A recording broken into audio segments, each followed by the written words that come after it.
នេះគឺជាសកម្មភាពវាឡើងទីចំណីនៅពេលយប់ឡើងទីគោពីឡើងសោះអង្គគោវាស៊ីហើយឡើងសោះអញ្ចឹង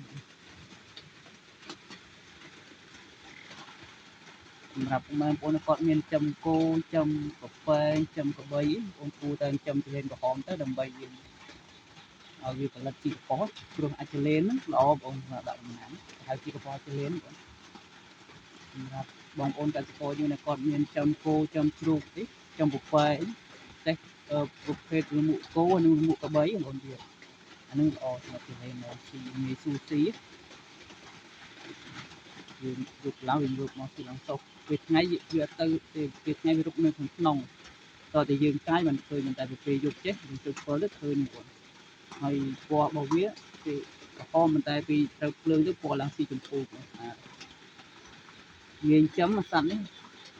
គ្រាន់តែបងមានលមុខគោលមុខកបីវាស៊ីទៅមុខជ្រូកពេលលមុខជ្រូកហ្នឹងទៅហើយបងប្អូនធ្វើជាអាង